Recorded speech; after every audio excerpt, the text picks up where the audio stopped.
Ed Horvath takes pride in his professional roles as a veteran military officer and a practicing physician. Yet the thing that this accomplished man states that is what he was meant to do with his life falls far outside the realm of any war zone or hospital ward. It's work Horvath has undertaken for more than 20 years, mentoring young men at risk and in need. The outcome of his mentoring efforts are remarkable, even life-changing. But when asked if he views himself as unusual, Ed Horvath defers the observation, saying he is only doing what is asked of him. So you started as a Little League coach in spending time with young people and encouraging them to do their best. And how does it evolve from there? I never really sought deliberately to mentor young people outside of my coaching career. But young people who were in trouble, either came to me, their parents came to me, or my wife told me I needed to do something about it. And she actually pushed me into some of this. There were 3 very memorable cases. One was a young man who had trouble with drugs and alcohol. And he wasn't drunk at the time, but I think they had been smoking pot, and he crashed his car into a tree and killed his buddy who was on my baseball team. And he was charged with aggravated vehicular homicide. And I went to court to testify on his behalf. And he was given a year in prison, but I got him out in 6 months. And then I took him under my wing. And now, 10 years later, 11 years later, he's a very respected social worker. He has a master's in social work. He works at the VA, where we share patients on occasion. And it's been an astonishing success story. The other one was a young man who came to my attention because he had an unusual last name, which for obvious reasons I won't give you. And I realized that it was the son of one of my classmates from school who was an expert swimmer. He pulled me out of Lake Erie when I was drowning at 11 years old. He was 11, and he just swam out to got me, pulled me in, and as boys would do, Jack, thanks for that. I said, no, don't mention it, Ed. You saved my life. So I thought I owed him. And his son was also a car accident. Both boys had been drinking. And so I went to court with him. I worked with his attorney. I visited him every other week, sometimes every week in prison. We would call and talk. And finally he got out as well. And I helped him get jobs. And he's married now with a couple of kids. And the last one was this young man I work with. He's 16 now.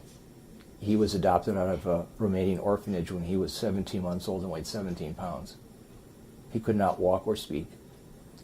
His mother, fabulous woman, and an adopted father at the time, picked this kid up, brought him back to America.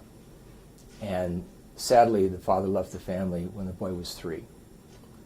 And I began working with him at age 11. He had never known a father.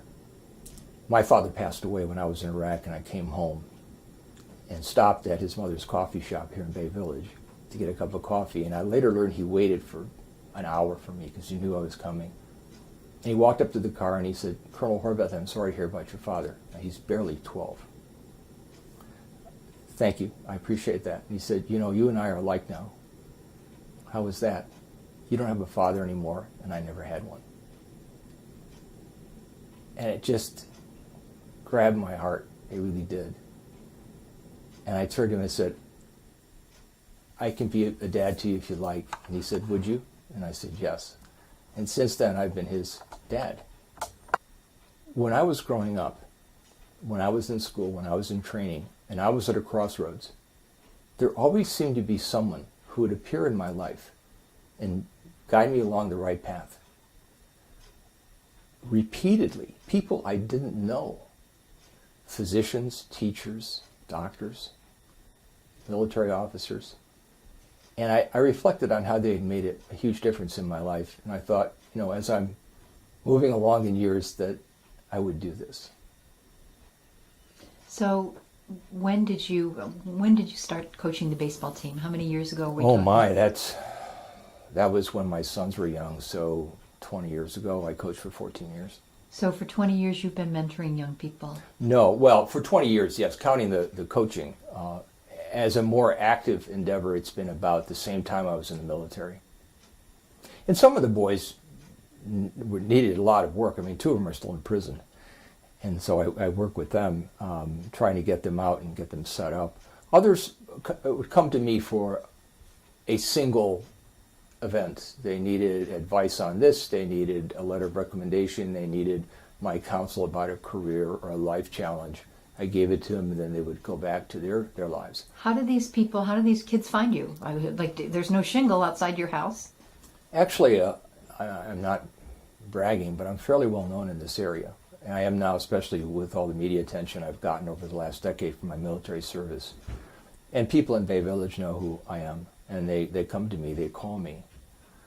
What does that feel like? What does that feel like to you, to have that kind of prominence in your community, not because you're a doctor or wealthy or any of those things, but because of who you are as a human being? Well, it's humbling. It's an honor, and it's also humbling. Is it ever frightening? Oh, yes. And it's difficult, and it's time-consuming, and it costs a lot of money. I'm, again, not claiming I'm a saint, but I've spent thousands and thousands and thousands of my own dollars on these young people. In what ways? Paying for their lawyers, paying for their rent, helping them when they needed money for school, tuition. Why? Because they came to me, and I wouldn't turn anyone away. In hearing yourself say those words, does that sound remarkable to you in any way? Some people think it's remarkable. I think it's unusual, but it's just who I am. So you're unusual? I've been described that way, yes. Actually, it's in a book. I was described as unusual. What book? There's a book out on, actually it was on a war crime that occurred shortly after I left Iraq the first time. And I went to testify on behalf of this young man because his grandmother, who lives here in Bay Village, asked me if I would help her grandson.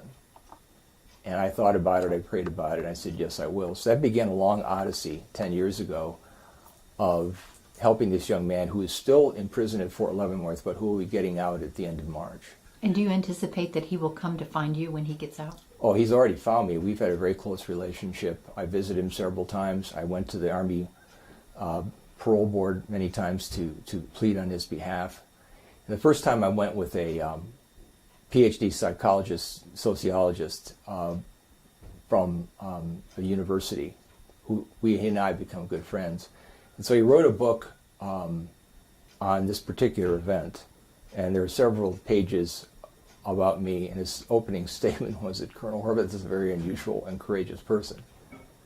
And then he went on to describe what I had done at the parole board meeting. When you read a sentence that has courageous and unusual and then your name in it, how does that compute in your brain? It leads me to believe that I'm doing what I'm supposed to do. Because if you weren't, those things wouldn't be said? Well, yes, but it affirms what I'm doing is courageous and unusual. Someone asked me what it was like to be overseas, why I did what I did, and I said I only did what was asked of me. What was asked of me. Well, shoot, I'll ask you a lot of things. Don't expect money. I don't have any left.